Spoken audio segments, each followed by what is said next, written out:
Hey guys, Prowl 1701 here, and today we're reviewing part 2 of the Sensorites. I'm continuing to enjoy this story. Did go down a little notch from part 1, not quite as much mystery to it.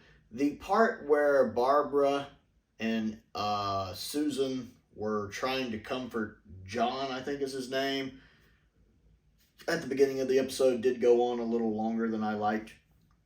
I made a note of that it seemed to be stretching on. But once that was over with, it picked back up. Again, I'm enjoying the performances from the guest cast and the main cast. I like the mask for the Sensorites. I think the mask looks really good, especially for a classic Who alien.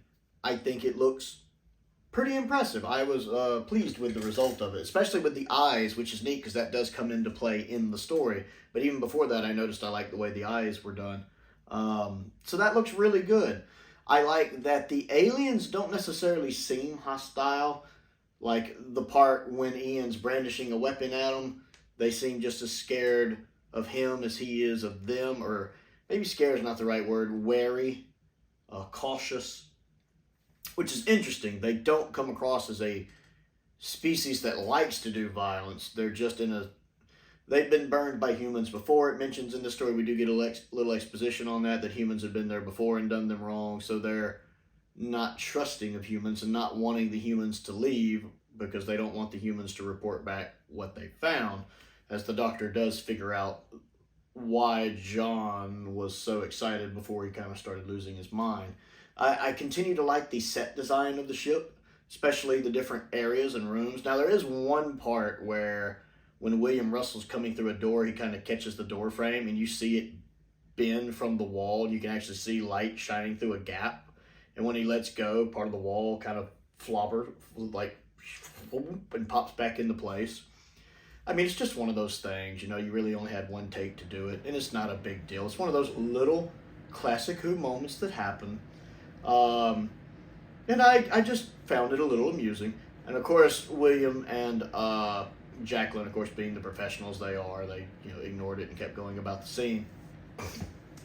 Of course, Ian is kind of having to be the take charge, do the physical work character that he is meant to be, since, of course, Hartnell's more the thinker, although he does like to occasionally engage in some fisticuffs.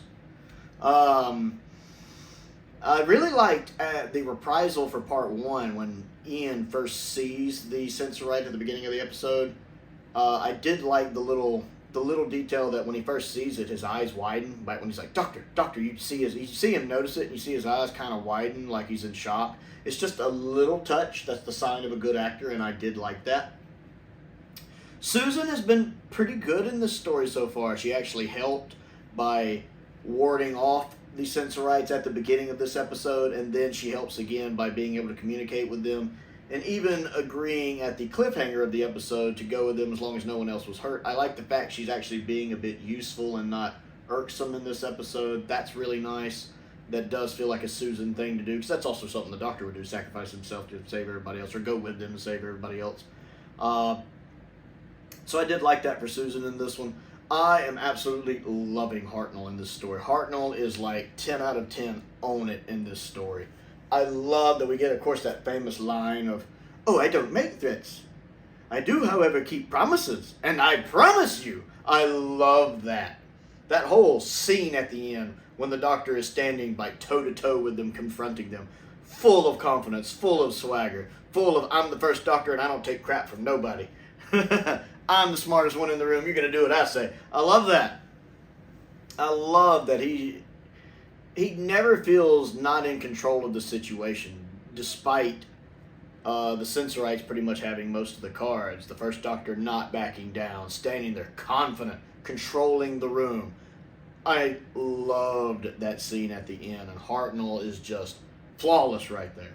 Absolutely love that. It reminds me yet more why I have problems with David Bradley's first Doctor sometimes, because if David Bradley had been the first Doctor in that, he would have played that part very differently. He's not as aggressive as Hartnell. It's like David Bradley is a really good first Doctor for people who haven't seen much of the first Doctor. if that makes sense. Like, people who aren't overly familiar with William Hartnell's first Doctor, David Bradley is a good first Doctor. Like, people who just watched the modern show.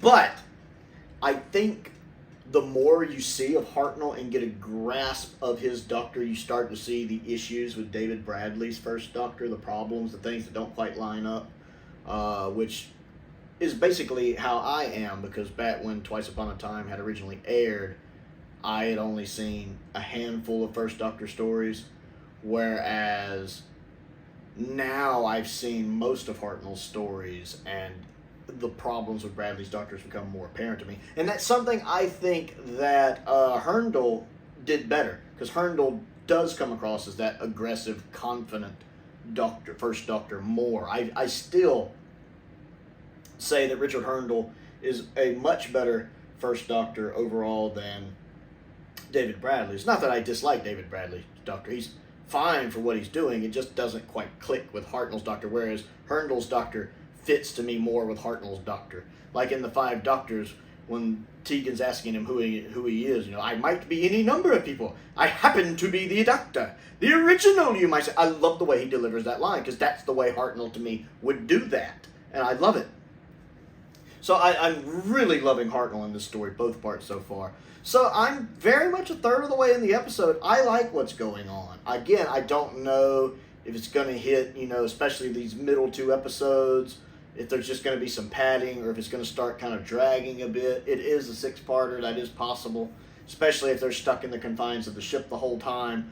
But thus far, 2 episodes in, I'm really enjoying the guest cast, the main cast, William Russell and Hartnell especially. Jacqueline didn't get quite as much to do in episode 2. She did have a few things, like getting John to show her how to do the door. The guy playing John is doing really good as this kind of panic, terrified, not all there guy. And the exposition that his hair turned white was neat. I'm liking it all the way around so far. Learning the Sensorites could talk is also really neat, because they were communicating the other way ahead of time, so learning they could speak. I especially like when the Doctor noticed about their eyes, the bit about how they're the opposite of the cat's eyes. And of course, when, you know, Ian's like, oh, that's genius. And of course the Doctor's like, oh, of course, obviously, you know, of course I'm a genius. Whatever it is he says there, I loved it. His very first Doctor. So, episode 2 of the Sensorites. I liked it. I enjoyed it. I liked 1 a little better, but part 2, it's good. I'm enjoying the story much more so than its reputation thus far, a third of the way through it.